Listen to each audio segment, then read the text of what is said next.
ایسے محلوں میں بھی جانے سے پرہیز کیا جائے جس میں لوگ روزہ نہ رکھتے ہوں بلکہ کھانے پینے کی ڈشیں تیار کرتے ہوں، اور نوحہ ماتم کے ساتھ ساتھ اس دن دودھ اور پانی کی سبیلیں لگا کر لوگوں کو دودھ اور پانی پلاتے ہوں۔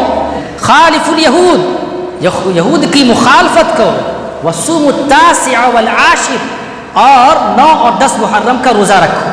یہ یہودی مسلمانوں کے کھلم کھلا دشمن تھے۔ اب اسی کی روش پر شیعہ حضرات بلکہ بعض نام لیوا سنی حضرات بھی تعزیہ داری کرتے ہیں، تعزیہ بناتے ہیں۔ حضرت حسین رضی اللہ عنہ کی قبر کی شکل دی جاتی ہے، چڑھاوا چڑھایا جاتا ہے، نظر و نیاز پیش کیا جاتا ہے، اور بہت سارے شرکیہ اعمال کیے جاتے ہیں۔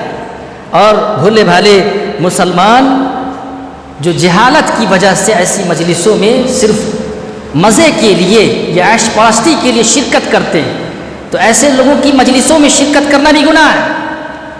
میرے بھائیوں، یہ جو لوگ تعزیہ داری کرتے ہیں یہ یہودیوں کے طریقے پر ہے، جیسا کہ حدیث میں ذکر ہوا۔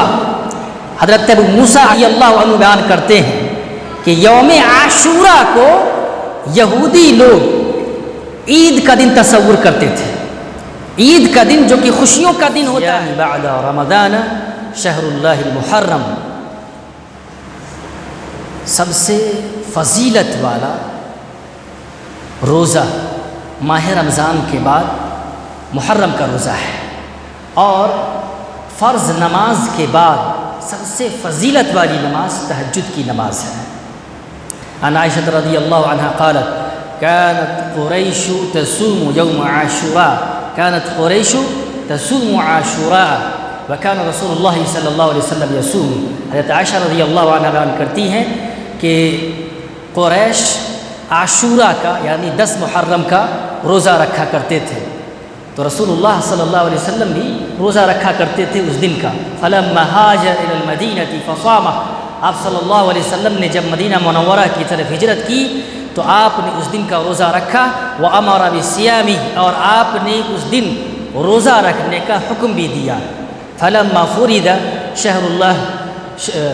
فرض شہر رمضان، جب رمضان کے مہینے کا روزہ فرض ہوا تو آپ صلی اللہ علیہ وسلم نے بیان فرمایا من شاء صامہ ومن شاء ترکہ، جو شخص چاہے اس دن کا روزہ رکھے اور جو شخص چاہے اس دن کا روزہ چھوڑ دے۔ حضرت عبداللہ بن عباس رضی اللہ عنہما بیان کرتے ہیں کہ آپ صلی اللہ علیہ وسلم جب مدینہ منورہ میں گئے تو آپ نے دیکھا کہ یہودی اس دن کا روزہ رکھتے ہیں، 10 محرم کا روزہ رکھتے ہیں، تو آپ نے اس سے پوچھا کہ تم اس دن کا روزہ کیوں رکھتے ہو؟ تو انہوں نے کہا کہ اس دن اللہ تبارک و تعالیٰ نے حضرت موسیٰ علیہ السلام اور ان کی قوم کو نجات دی تھی، جبکہ فرعون اور اس کی قوم کو غرق کر دیا تھا، اس لیے حضرت موسیٰ علیہ السلام نے اس دن کا روزہ بطور شکرانہ رکھا تھا، اس لیے اس دن کا روزہ ہم رکھتے ہیں۔ تو آپ صلی اللہ علیہ وسلم نے فرمایا فَنَحْنُ أَحَقُّ، تب تو ہم اس چیز کا زیادہ حق رکھتے ہیں، وَأَوْلَى بِمُوسَىٰ مِنْكُمْ، اور تمہاری نسبت ہم حضرت موسیٰ علیہ السلام سے زیادہ قریب ہیں۔ چنانچہ آپ صلی اللہ علیہ وسلم نے اس دن کا روزہ رکھا۔ اسی طرح حضرت ابو موسیٰ رضی اللہ عنہ بیان کرتے ہیں کہ یہودی لوگ عاشوراء کو 10 محرم کو عید کا دن تصور کرتے تھے، اور اہل خیبر یعنی یہود اس دن میں اپنی عورتوں کو خصوصی طور پر زیورات پہنا کر خوشیاں مناتے تھے۔ چنانچہ آپ صلی اللہ علیہ وسلم نے اپنی امت سے کہا کہ فصوموا انتم، تم لوگ اس دن کا روزہ رکھو۔ میرے بھائی، روزہ کے تعلق سے ایک بات اور کہ عبداللہ بن عباس رضی اللہ عنہ بیان کرتے ہیں کہ رسول اللہ صلی اللہ علیہ وسلم نے یوم عاشوراء کا یعنی 10 محرم کا روزہ رکھا، اور آپ نے صحابہ کرام رضی اللہ عنہ اجمعین کو بھی حکم دیا۔ تو صحابہ کرام نے کہا کہ اس دن تو یہودی بھی روزہ رکھتے ہیں، تو آپ صلی اللہ علیہ وسلم نے کہا فَإِذَا كَانَ الْعَامُ الْمُقْبِلُ سُمْنَ الْيَوْمَ التَّاسِعَ فَإِذَا كَانَ الْعَامُ الْمُقْبِلُ إِنشَاءَ سُمْنَ الْيَوْمَ التَّاسِعَ جب اگلا سال آئے گا تو ہم 9 محرم کا بھی روزہ رکھیں گے۔ راوی حدیث بیان کرتے ہیں کہ اگلا سال آنے سے پہلے ہی آپ صلی اللہ علیہ وسلم کا انتقال ہو گیا۔ یہ فضیلت کیا ہے، اس کے رکھنے پر ثواب کیا ملے گا؟ اس کے رکھنے پر جو ثواب ہے، آپ صلی اللہ علیہ وسلم نے فرمایا کفر السنۃ الماضیہ، پچھلے 1 سال کے گناہ مٹا دیے جاتے ہیں۔ پچھلے 1 سال جو آپ سے گناہ ہوئے ہیں، گناہ صغائر، چھوٹے چھوٹے گناہ، اس کا کفارہ ہو جائے گا اس روزہ کے رکھنے سے۔ کل کا روزہ اور پرسوں کا روزہ رکھنا ہمارے لیے بہتر ہے۔ پچھلے سال جو بھی گناہ ہم سے ہوئے اس کا کفارہ ہو جائے گا۔ میرے بھائی، کئی باتیں روزے کے تعلق سے معلوم ہوئی، اس کی تاریخ کا بھی علم ہوا کہ اس کی شروعات کیسے ہوئی۔ جب رمضان کا روزہ فرض نہیں تھا تو اس دن کا روزہ رکھا کرتے تھے صحابہ کرام، اور آپ صلی اللہ علیہ وسلم نے اس دن کا روزہ رکھا۔ آپ نے مدینہ منورہ میں یہودیوں کو دیکھا روزہ رکھتے ہوئے، تو آپ نے فرمایا کہ تم بھی روزہ رکھو، اور خود آپ نے بھی روزہ رکھا، اور یہود کی مخالفت میں 10 محرم کے ساتھ ساتھ 9 محرم کا روزہ بھی آپ صلی اللہ علیہ وسلم نے رکھا۔ لہٰذا 9 محرم اور 10 محرم کا روزہ رکھا جائے، اور ایسے لوگوں کی مجلسوں میں جانے سے پرہیز کیا جائے جو اس دن کھیل تماشا کرتے ہیں یا تعزیہ بناتے ہیں۔ ایسے محلوں میں نہ جائے، ایسے محلوں میں بھی جانے سے پرہیز کیا جائے جس میں لوگ روزہ نہ رکھتے ہوں بلکہ کھانے پینے کی ڈشیں تیار کرتے ہوں، اور نوحہ ماتم کے ساتھ ساتھ اس دن دودھ اور پانی کی سبیلیں لگا کر لوگوں کو دودھ اور پانی پلاتے ہوں، لاٹھیاں اور ڈنڈا کھیلنے والوں کو۔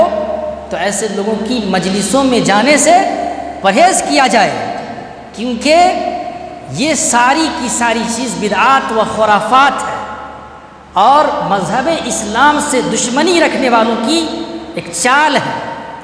یہ آپ صلی اللہ علیہ وسلم نے کیوں کہا کہ یہودی کی مخالفت کرو؟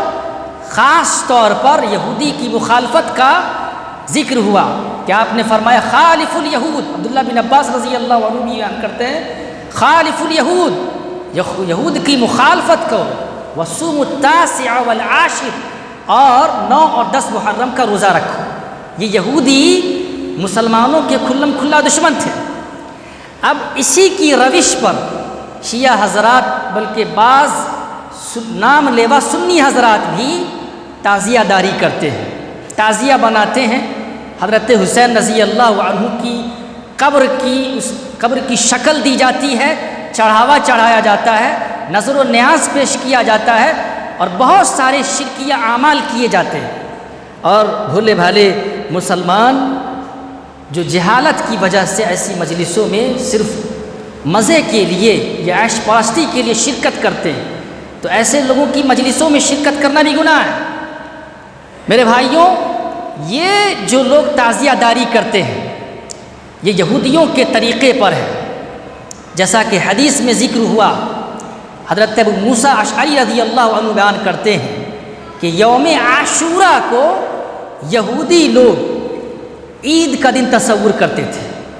عید کا دن جو کہ خوشیوں کا دن ہوتا ہے، اور اس دن انسان کھاتا ہے، پیتا ہے، گھومتا ہے، تفریح کرتا ہے، خوشیاں مناتا ہے، ویسے یہودی لوگ خوشیاں مناتے تھے، اور اپنی عورتوں کو زیورات، خصوصی زیورات پہنایا کرتے تھے، اسپیشل زیورات پہنا کر خوشیاں مناتے تھے۔ آج یہی روش، یہی طریقہ کار شیعہ حضرات یا تعزیہ بنانے والے لوگوں کا بھی ہے، یہودیوں کی چال ہے۔ روزہ نہیں رکھتے اور کھانے پینے کی طرح طرح کی چیزیں تیار کرتے ہیں، اور بہت سارے گناہوں میں ملوث ہیں۔ تو یہودی اور شیعہ یہ دونوں کے دونوں ایک ہی ٹیم کے 2 کھلاڑی ہیں۔ اس لیے اگر کسی شخص نے یہ کہا ہو کہ ایران اور اسرائیل دونوں کے درمیان یدھ ہو رہا ہے تو اسلام اور کفر کے درمیان ہو رہا ہے، تو یہ غلط فہمی ہے۔